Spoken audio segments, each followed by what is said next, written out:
Hello everyone, this is Brian Ka with another video on Brian Ka Video. So, are you thinking about going to law school online? You might think it's easier, more flexible, and a great way to become a lawyer while working full time. But before you dive in, let me tell you the truth. The first thing is that many people think a distance learning law school is easier. But let me tell you why it's actually harder. The first reason is because you must be on camera for every class. What this means is that you can't zone out and you can't multitask.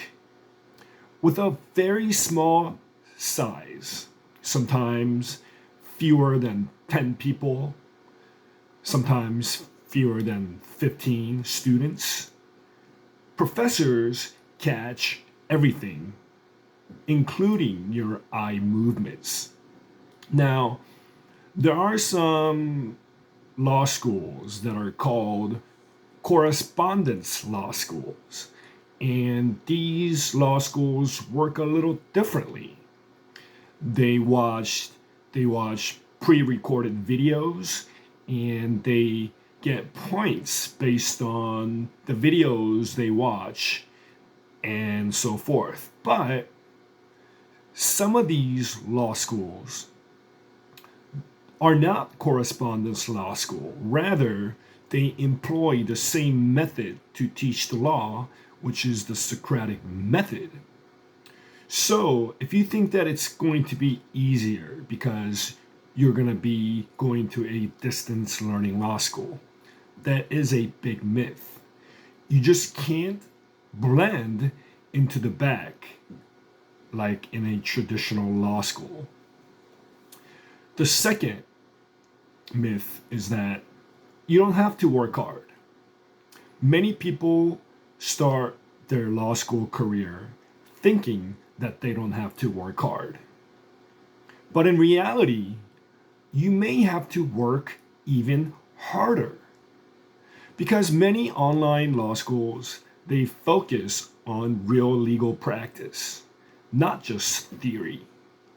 Second, most if not all of these distance learning law schools required you to pass the baby bar exam.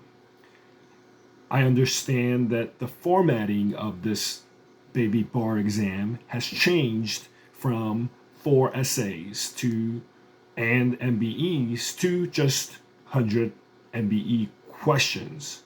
However, if you check the bar website, the pass rate for the MBE questions after it has changed to just multiple choice hasn't increased significantly at all.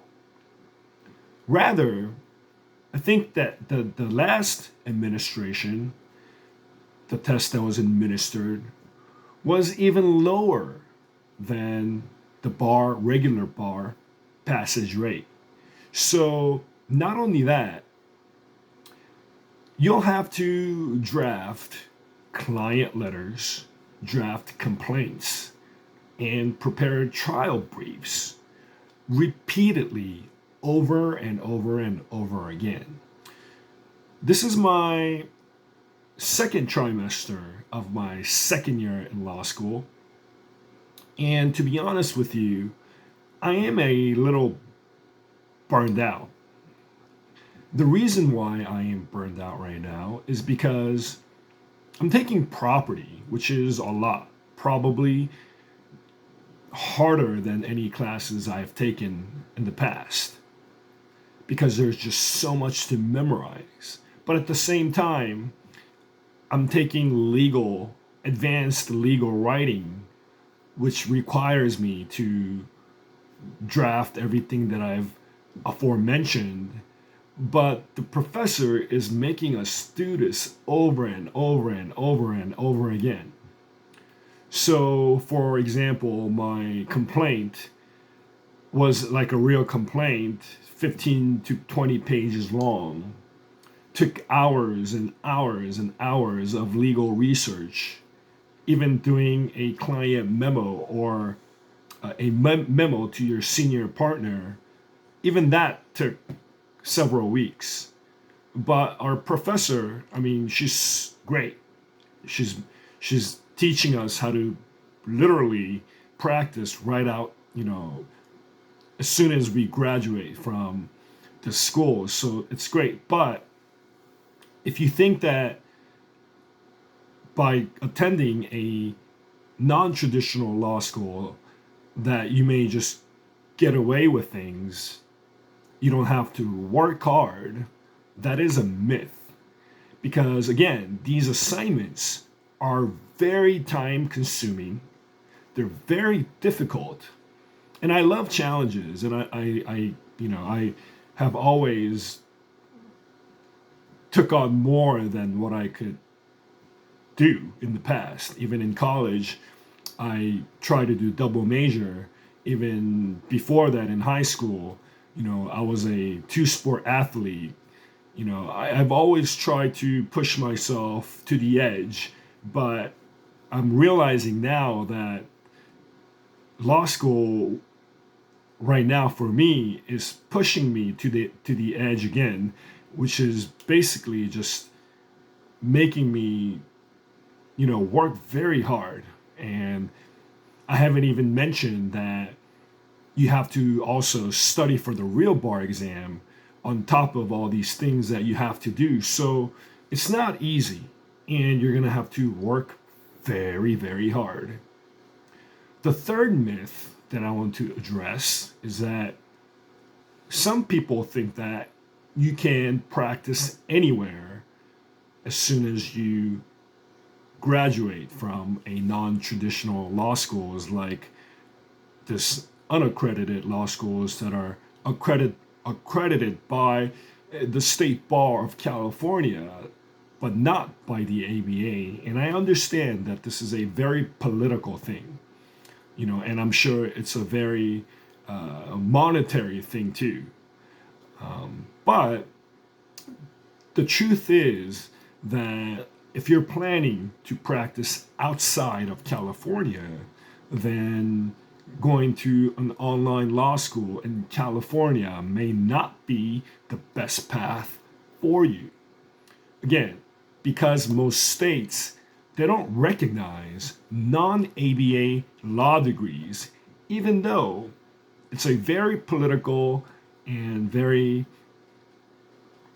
capitalistic thing, and I, don't agree with it. But you may have to consider the fact that if you're really trying to practice in jurisdictions outside of California, you may have to double check to see whether they'll even allow you to take the bar exam after getting or passing the California bar exam. Because some states, according to my limited knowledge on this matter, they do. Some states require you to practice for 5 years before being eligible to take the bar exam in their respective states. And most of states, they don't even allow you to sit for the bar exam in their states because simply you didn't go to an ABA law school. So if you're planning to practice outside of the California jurisdiction, then going to a distance learning law school may not be the best thing for you. Next is you're going to law school or you're going to try to start distance learning law school because you think that professors are going to be easy, and that is so far from the truth. Online professors, especially when you can see them on camera, face to face, for 3 hours every week for 4 years, they expect even more out of you. And in order for you to succeed, you have to have a certain amount of self-discipline. That means when you're in your 30s, you may want to go out, have a drink. You may want to, put law school behind and get married. But the truth is that you may have to sacrifice a lot of your personal, or business matters so that, or if you want to excel in online law school. Because the way these schools, these distance learning schools, especially mine, is set up, they don't just go over the theories of law. They really want you to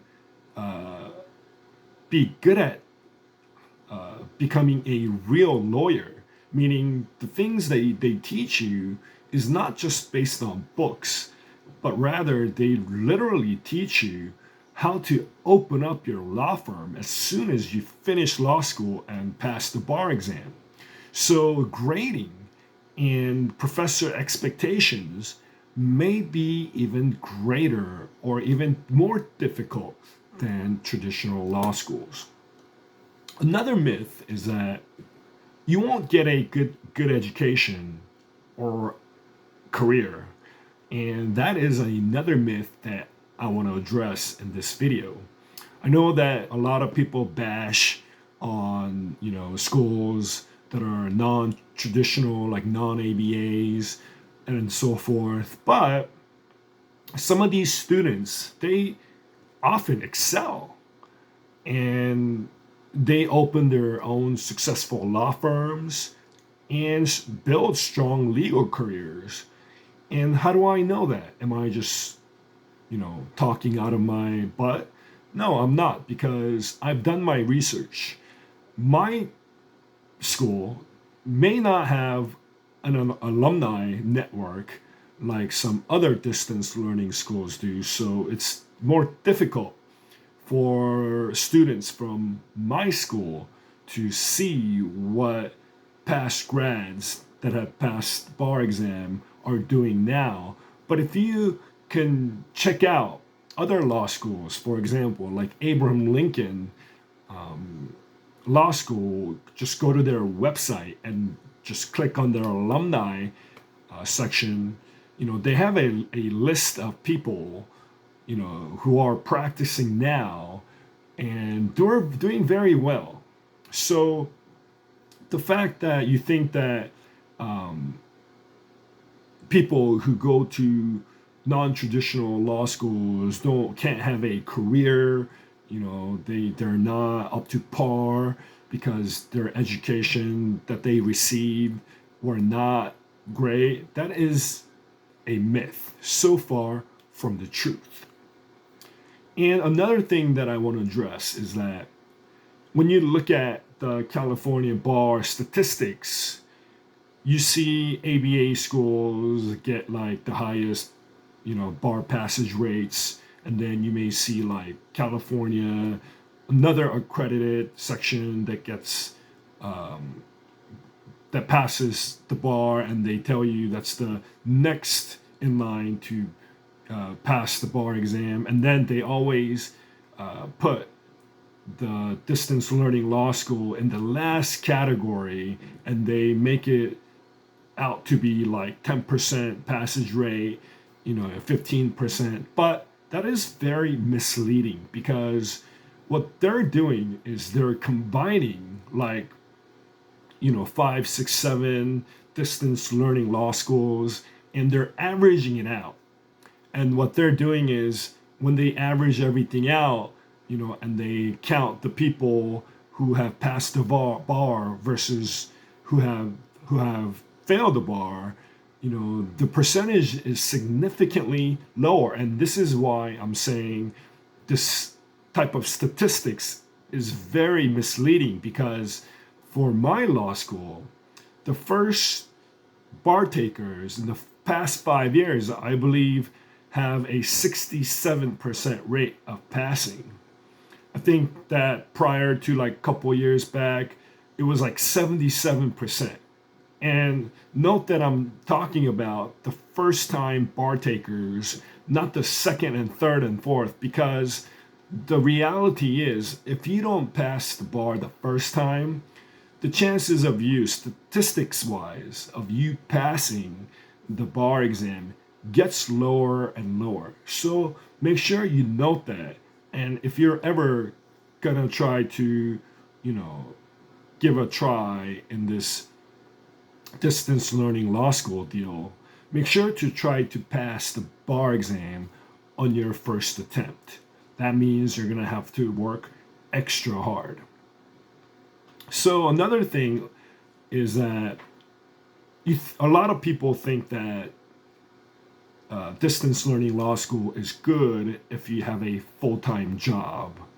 The reality is it's possible, but it'll require to give up a lot of things and sacrifice a lot of things in your life, because work is very tough and it's already tiring, but work plus law school is very time consuming and you may be very exhausted, especially when you have to keep reading cases, when you have to, on top of that, like my school, like I said before, require you to write all these briefs, all these real life scenario memos and client letters, and they make you this not just once, they make you do over and over and over again. It gets very, very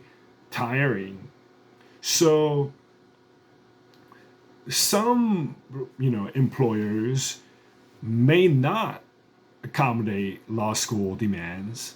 So for you, if you're really thinking about doing both work and law school because you think that for your distance learning law school may give you a break, that is very, very hard to do, although it's not impossible. So what do I recommend?